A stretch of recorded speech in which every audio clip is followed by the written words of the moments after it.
औज़ु बिल्लाहि मिनश्शैतानिर्रजीम बिस्मिल्लाहिर्रहमानिर्रहीम। अस्सलाम वालेकुम।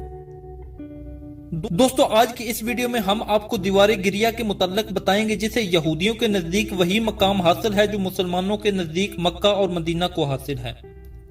नाजरीन, इस दीवार को दीवार गिरिया इसलिए कहा जाता है कि यहूदी इस दीवार के पास आकर आहुजारी करते हैं। ये वही दीवार है जिसे मुसलमान दीवार बराक कहते हैं। ये तीनों मज़ाहिब मुसलमानों, यहूदियों और ईसाइयों का मुकद्दस तरीन मकाम है। दीवार गिरिया कदीम शहर यरूशलेम में वाक़ यहूदियों की अहम मजहबी यादगार है। इसे मगरबी दीवार भी कहा जाता है। इसकी चार दीवारी हैकले सुलेमानी का एक हिस्सा है। ईसाइयों की अंजील के मुताबिक यहाँ कोहे मूरिया पर हजरत इब्राहिम अलैहिस्सलाम के बेटे की कुर्बानी पर अल्लाह के इम्तिहान में कामयाब हुए थे। यही वो जगह थी जहां मसीहा की आमद पर मर्दों को बख्श दिया जाएगा। यहूदियों के मुताबिक ये इनकी अजीम इबादतगाह हैकले सुलेमानी का दूसरा नाम है। ईसाइयों के यहाँ मुकद्दस तरीन मकामात भी हैं। ईसाई अकायद के मुताबिक हजरत ईसा अलैहिस्सलाम को यहाँ सलीब चढ़ाया गया था। यहूदियों की किताब तलमूद के मुताबिक यही वो मकाम है जहां की मिट्टी से हजरत आदम अलैहिस्सलाम की तख्लीक की गई थी और यहीं पर मसीहा की आमद पर मर्दों को बख्श दिया जाएगा। यहां टीले के नजदीक मगरबी दीवार है जिसे दीवार गिरिया कहा जाता है। यहूदियों का दावा है कि यह दीवार इनकी मुकद्दस इबादतगाह का बचा हुआ हिस्सा है,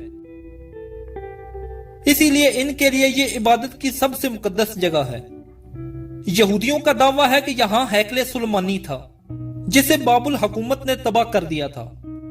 बाद मुअर्रिखीन कहते हैं कि यहां दूसरा इबादत खाना था जिसे रूमी फौज ने तबाह कर दिया था।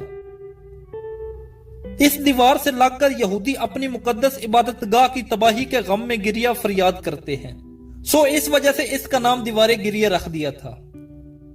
यहूदी रवायात के मुताबिक दीवार गिरिया की तामीर हजरत दाऊद अलैहिस्सलाम ने की और मौजूदा दीवार गिरिया इसी दीवार की बुनियाद पर कायम है, जिसकी तारीख हैकले सुलेमानी से जा मिलती है। लेकिन मुसलमान इस दीवार को मस्जिद अक्सा का हिस्सा करार देते हैं। दरअसल मुसलमान इस दीवार को यूं मुकद्दस समझते हैं कि इस दीवार को वाकया मेराज से निस्बत है।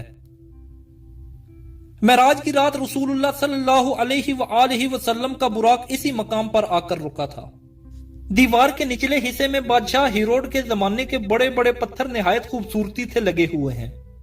ऊपर वाले हिस्से में रूमी तर्ज के बड़े बड़े पत्थर नस्ब हैं। इस दीवार पर जदीद तर्ज की उम्दा नक्शो निगार की गई है। इस दीवार की अहमियत यहूदियों की तारीख और दीनी निस्बत से है, खास तौर पर यहूदी मर्दों के लिए। यहूदी मर्द हर हफ्ते के दिन दीवार गिरिया की जियारत करते हैं, खास इबादत करते हैं और रोते हैं और दुआएं मांगते हैं। जबले जैतून पहाड़ के दामन में यहूदियों का एक कदीम कब्रिस्तान है जो पुराने यरूशलेम शहर से बहुत करीब है।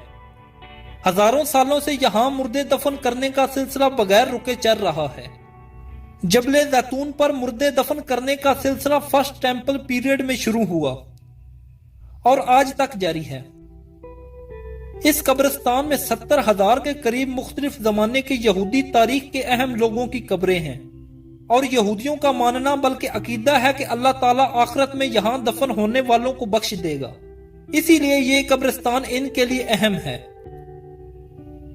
सारी कायनात से यहूदी इस मुकद्दस मिट्टी में दफन होने का शौक दिल में लिए आते हैं। इस कब्रिस्तान के करीब यरूशलेम में हजरत ईसा अलैहिस्सलाम ने क़याम किया था। बस ये कब्रिस्तान न सिर्फ इसराइलियों की बल्कि सारी दुनिया के यहूदियों की भी आखिरी आरामगाह है, जिनके ख्याल में यहां दफन होना इनके सारे गुनाहों को धो देता है। दोस्तों, आज की हमारी वीडियो बस यही तक थी। अगर आपको हमारी वीडियो पसंद आई है तो इस वीडियो को लाइक करें, शेयर करें और कमेंट में अपनी राय का इजहार जरूर करें और हमारा चैनल उस्मान अली टीवी जरूर सब्सक्राइब कर दें। Thank you. Allah Hafiz.